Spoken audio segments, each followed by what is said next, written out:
జటికా breaking news ఇస్తున్నాం. యాగాలు చేస్తే వర్షాలు పడతాయా? కృష్ణా గోదావరి నదులు గలగలా పారతాయా? తెలంగాణలో యాగం చేస్తే దేశం మొత్తం వర్షాలు కురుస్తాయా? కరువు నుంచి గట్టుకొచ్చా? పంటలు బాగా పండుతాయా?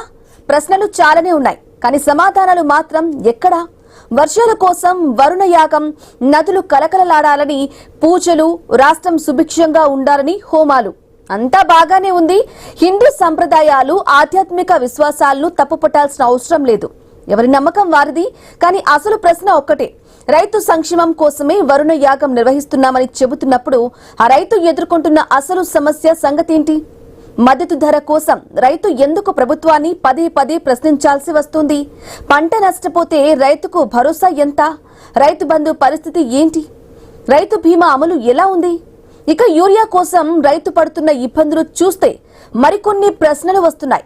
రైతుకు సరిపడా యూరియా దొరకాలంటే ఏ యాగం చేయాలి? యాప్ లేకుండా యూరియా దొరకాలంటే ఏ హోమం నిర్వహించాలి?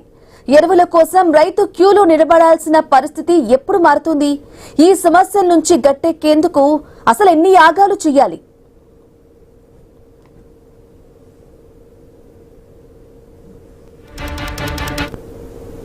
ఇక వర్షం కోసం యాగం చేయడం ఒక విశ్వాసం కావచ్చు, కానీ రైతు బతుకుకు కావాల్సింది వర్షంతో పాటు వ్యవస్థ కూడా. సమయానికి విత్తనం కావాలి, సరిపడా ఎరువు కావాలి, పంటకు నీరు కావాలి, పండించిన పంటకు గిట్టుబాటు ధర కావాలి, పంట నష్టపోతే పరిహారం కావాలి. ఇవి లేకుండా కేవలం యాగాలతో రైతు సంక్షేమం తీరుతుందా? ఇక రాజకీయ కోణం మరొకటి. ప్రతిపక్ష నేతలు ఆలయాలకు వెళ్తే వాళ్ళు చేసే పూజలపై అనుమానాలు, వాళ్ళు హోమాలు చేస్తే అవి క్షుద్ర పూజలంటూ విమర్శలు. మరి అధికార పక్షం యాగం చేస్తే మాత్రం అది రాష్ట్ర సంక్షేమం కోసం, ప్రజల సంక్షేమం కోసం, సమాజ ముద్రణ కోసం. ఒకే పూజకు రెండు అర్థాలా? ఒకే సంప్రదాయానికి రెండు కొలమానాలా? హిందూ సంప్రదాయం అయితే అందరికీ ఒక్కటే కదా. ఆధ్యాత్మిక విశ్వాసం అయితే అధికార పక్షానికేనా, ప్రతిపక్షానికా ఒక్కటే కదా. ఇక వాళ్ళు చేసే సంప్రదాయం, వాళ్ళు చేస్తే సెంటిమెంట్, అవతలి వాళ్ళు చేస్తే కుట్ర, గిట్టని వాళ్ళు చేస్తే క్షుద్ర పూజలు. ఇలాంటి రాజకీయ ద్వంద్వ వైఖరిపై ప్రశ్నలు రావడం సహజమే. అయితే అసలు చర్చ యాగం మీద కాదు. యాగం చెయ్యాలా వద్దా అనేది ఎవరి వ్యక్తిగత విశ్వాసం. కానీ యాగం తర్వాత రైతు జీవితంలో ఏం మారుతుంది అనేది అసలు ప్రశ్న. వర్షం పడితే పంటకు నీరొస్తుంది, కానీ పంట పండిన తర్వాత రైతుకు ధర రాకపోతే, ఎరువు దొరకపోతే, రుణభారం పెరిగితే, పంట నష్టపోతే అప్పుడు ఏ యాగం రైతును ఆదుకుంటుంది? వరుణుడు కరుణించాలని కోరుకోవడం తప్పు కాదు, కానీ పాలకులు కూడా రైతుపై కరుణ చూపించాలి కదా. రైతు కోసం యాగం చేస్తే రైతు సమస్యల పరిష్కారానికి కూడా అదే స్థాయిలో కృషి చేయాలి. పూజలు ఉండొచ్చు, యాగాలు ఉండొచ్చు, సెంటిమెంట్ ఉండొచ్చు, కానీ వాటి పేరుతో ప్రజల అసలు సమస్యలు పక్కదారి పట్టకూడదు. రైతుకు కావాల్సింది కేవలం వర్షం కాదు, వర్షంతో పాటు భరోసా, పంటతో పాటు గిట్టుబాటు ధర. అసలు యాగం వర్షం కోసం చేశారా, లేక రైతు సమస్యలపై చర్చను డైవర్ట్ చేయడానికా? అసలు ఏం జరుగుతూ ఉంది మొత్తంగా రాష్ట్రంలో? చాలా డౌట్స్ కూడా వ్యక్తమవుతూ ఉన్నాయి. యాగాలతో అసలు ఏం జరగబోతుంది? ఇటు సైడ్ చూస్తే ప్రతిపక్షమేమో యాగాలు చూస్తే క్షుద్ర పూజలు, హోమాలు చేస్తే క్షుద్ర పూజలు అంటూ అధికార పక్షంలో ఉన్నటువంటి వాళ్ళే విమర్శలైతే చేస్తున్నారు. మరి ఇప్పుడు చేస్తున్న యాగానికి సంబంధించి కూడా చాలా విమర్శలు కూడా వస్తున్నాయి. అంటే ప్రతిపక్షంలో ఉన్న వాళ్ళు చేస్తే ఒక తీరు, అధికార పక్షంలో ఉన్న వాళ్ళు చేస్తే ఇంకొక తీరు అనే డౌట్స్ కూడా వ్యక్తమవుతున్నాయి. ప్రధానంగా ఇక్కడ మాట్లాడుకోవాల్సింది యాగాల గురించి అయితే అసలు కాదు. కేవలం గిట్టుబాటు ధర రైతుల కోసం. రైతులు వర్షాలు లేక ఇబ్బందులు పడుతుంటే ఒక పక్క, యూరియా దొరకక ఇబ్బందులు పడుతున్న పరిస్థితి ఇంకొక పక్క. ఇప్పుడు గిట్టుబాటు ధర లేక అసలు వాళ్లకు భరోసా అనే సిచ్యుయేషన్ కనిపించట్లేదు. ఇదే విషయానికి సంబంధించి మాట్లాడదాం. మా తెలంగాణ బ్యూరో చీఫ్ కిరణ్ మరిన్ని డీటెయిల్స్ అందిస్తారు. ఎస్ కిరణ్, అసలు ఏం జరుగుతోంది, ఏమనుకోవాలంటారు? నిజంగా హోమాలు, యాగాలు ఎటువైపు టర్న్ అవుతున్నాయి? నిజంగా డైవర్ట్ చేసే పాలిటిక్స్ జరగబోతున్నాయా? ఏమంటారు ఆ కిరణ్? అప్డేట్స్ ఏంటి? బ్రహ్మని వర్షాలు సమృద్ధిగా కురవాలని, పంటలు బాగా పండాలని, ఆకుపచ్చని తెలంగాణగా అడుగులు పడాలనే సంకల్పంతో ప్రభుత్వం నిన్న నల్గొండ జిల్లా నాగార్జునసాగర్ విజయ్ విహార్ లో వరుణయాగం అనేటువంటి కార్యక్రమం చేపట్టింది. మంత్రి ఉత్తమ్ కుమార్ రెడ్డి దంపతులు నిన్న ఉదయం 4 గంటలకు మొదలైనటువంటి వాళ్ళ చేతులతో మొదలైనటువంటి కార్యక్రమం నిన్న మధ్యాహ్న సమయంలో ముఖ్యమంత్రి రేవంత్ రెడ్డి దంపతులు ఆ కార్యక్రమంలో పాల్గొన్నారు. సాయంత్రంతో కూడా ఆ క్రతువు కూడా ముగిసింది. అయితే రాష్ట్ర సంక్షేమం కోసం కావచ్చు, రాష్ట్రం బాగుండాలనేటువంటి సంకల్పంతో కూడా ఈ కార్యక్రమం నిర్వహించినట్టుగా తెలుస్తా ఉంది. వాస్తవానికి ఈ సెంటిమెంట్ ను కూడా అందరూ గౌరవించాల్సిందే, ఎవరు కూడా తప్పు పట్టాల్సినటువంటి అవసరం లేదు. కానీ రేవంత్ వ్యవహార శైలి కావచ్చు, అధికార పార్టీ నేతల వైఖరిపై కూడా ఇప్పుడు సర్వత్రా విమర్శలు అయితే వస్తా ఉన్నటువంటి పరిస్థితులు అయితే ఉన్నాయని చెప్పొచ్చు. ఎందుకంటే పూజలు ఎవరు చేసినా పూజలకు ఒకటే అర్థం ఉంటుంది, ఒకే పూజకు రెండు అర్థాలు మాత్రం ఉండవనే చెప్పాలి. కానీ ఇప్పుడు రాష్ట్ర వ్యాప్తంగా చర్చ జరుగుతున్న విషయం ఏంటంటే, ప్రతిపక్ష నేతలు పూజలు చేస్తే క్షుద్ర పూజలు, ఇప్పుడు అధికార పార్టీ నేతలు చేస్తే అవి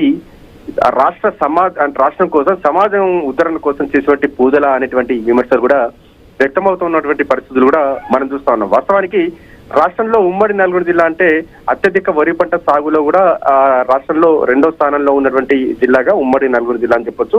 ఇక్కడ వాటర్ సోర్స్ ఎక్కువ ఉంటుంది, వరి పంటకు అనువైనటువంటి భూములు కూడా ఇక్కడ ఉంటాయి. కానీ ఎల్నినో ప్రభావం కావచ్చు, వర్షాభావ పరిస్థితుల నేపథ్యంలో ఇప్పుడు కరువు ఛాయల్లో ఉన్నటువంటి పరిస్థితులు మనం కళ్ళారా చూస్తా ఉన్నాం.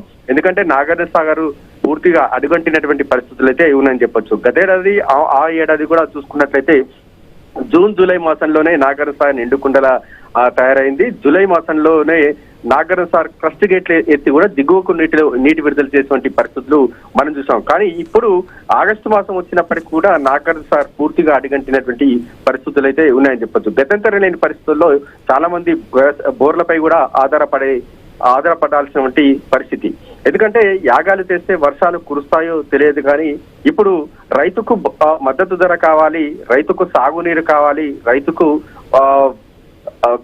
స్పష్టమైనటువంటి భరోసా కావాలి. ఎందుకంటే ఇప్పుడు యూరియా కోసం రైతులు అష్ట కష్టాలు పడతా ఉన్నారు. ఎందుకంటే యూరియా యాప్ అనేటువంటి ఒక యాప్ తీసుకొచ్చినటువంటి నేపథ్యంలో చాలా మంది స్మార్ట్ ఫోన్ వాడే పరిస్థితి లేదు, చాలా మంది వారికి అవగాహన లేని నేపథ్యంలో ఇప్పుడు దళారులను ఆశ్రయించాల్సినటువంటి పరిస్థితి. అంటే ఆ యాప్ ఎవరికి ఉపయోగపడుతుందంటే కేవలం దళారులకు మాత్రం, దళారుల సంక్షేమం కోసం ఉపయోగపడుతుంది అనేటువంటి చర్చ ఎప్పటి నుంచో జరుగుతా ఉంది. ఎందుకంటే రైతులకు అవగాహన లేదు కాబట్టి ఈ యాప్ దళారులే యాప్ యూరియా బుక్ చేసుకోవడం, ఆ యూరియా బుక్ చేసి మొత్తం కూడా ఆ యూరియాని మొత్తం కూడా బ్లాక్ మార్కెట్ కు తరలించడం. అంటే రైతుకు 265 రూపాయలకు దొరకాల్సినటువంటి యూరియా ఇప్పుడు బ్లాక్ మార్కెట్ లో 400 నుంచి 500 రూపాయలకు యూరియా దొరుకుతుంది.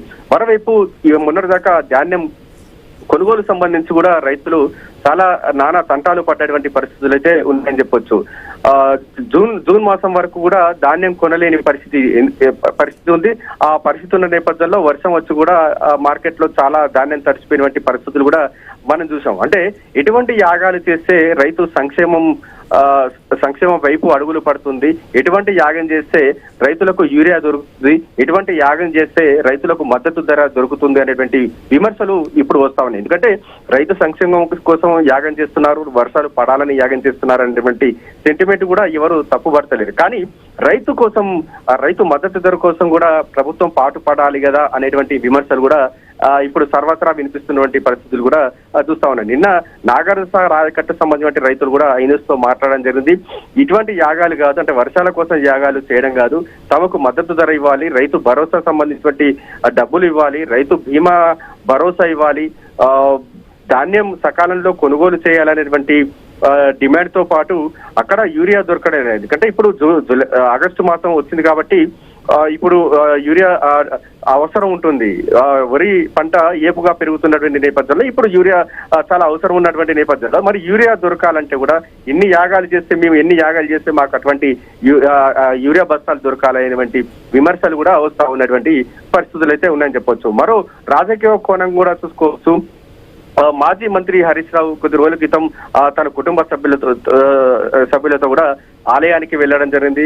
ఆలయంలో వారి కుటుంబ సంక్షేమం కోసం కావచ్చు, రాష్ట్ర సంక్షేమం కోసం కావచ్చు, ఏదో ప్రత్యేక పూజలు కూడా చేయడం జరిగింది. అయితే ఆ పూజలు కూడా క్షుద్ర పూజలు చేశారని, వారు పూజలు చేయడం వల్లనే రాష్ట్రంలో వర్షాలు కురవడం లేదని కూడా అధికార పార్టీలో ఉన్నటువంటి ముఖ్య నేతలు, ప్రజాప్రతినిధులు కూడా కామెంట్ చేయడం జరిగింది. ఆ కామెంట్స్ పై కూడా రాష్ట్రంలో విపరీతమైనటువంటి చర్చకు దారి తీస్తున్నటువంటి పరిస్థితి అయితే ఉందని చెప్పొచ్చు. ఎందుకంటే దేశమంతటా ఇప్పుడు ఎల్నినో ప్రభావం చూస్తా ఉన్నాం. ఎల్నినో ప్రభావం అంటే చాలా కొన్ని దశాబ్దాల తర్వాత ఇటువంటి కరువు పరిస్థితులు వస్తాయని కూడా నిపుణులు కూడా తేల్చి చెప్పడం జరిగింది. కానీ కేవలం మాజీ మంత్రి హరీష్ రావు పూజలు చేయడం వల్లనే ఇటువంటి పరిస్థితి వచ్చిందని, వర్షాలు కురవడం లేదనేటువంటి ఒక ఆరోపణలు చేయడంపై కూడా ఇప్పుడు వారిపై కూడా సర్వత్రా విమర్శలు వస్తా ఉన్నటువంటి పరిస్థితులు అయితే ఉన్నాయని చెప్పొచ్చు. ఆ నేపథ్యంలో నిన్న వర్ణయాగం కార్యక్రమానికి సంబంధించి కూడా అంటే అధికార పార్టీకి సంబంధించిన నేతలు చేస్తేనేమో అది ప్రజల కోసం, ప్రజల సంక్షేమం కోసం, రైతు సంక్షేమం కోసమా, లేదంటే ప్రతిపక్ష నేతలు చేస్తే క్షుద్ర పూజల అంటూ కూడా ఇప్పుడు ప్రజల నుంచే విమర్శలు వస్తా ఉన్నటువంటి పరిస్థితులు అయితే ఉన్నాయని చెప్పొచ్చు. మొత్తానికైతే ఇటువంటి వర్ణయాగం సంబంధించినటువంటి ఎవరు కూడా తప్పు పట్టడం లేదు. కానీ రేవంత్ సర్కార్ వైఖరిపై కావచ్చు, అధికార పార్టీ సంబంధించిన నేతల వైఖరిపై కూడా ఇప్పుడు సర్వత్రా విమర్శలు అయితే వస్తా ఉన్నాయి. Brahmani. Okay right Kiran, thank you for the updates. Right, ఇక ఇదే విషయానికి సంబంధించి కంప్లీట్ డీటెయిల్స్ అందించడానికి శ్రీనివాస్ అందిస్తారు.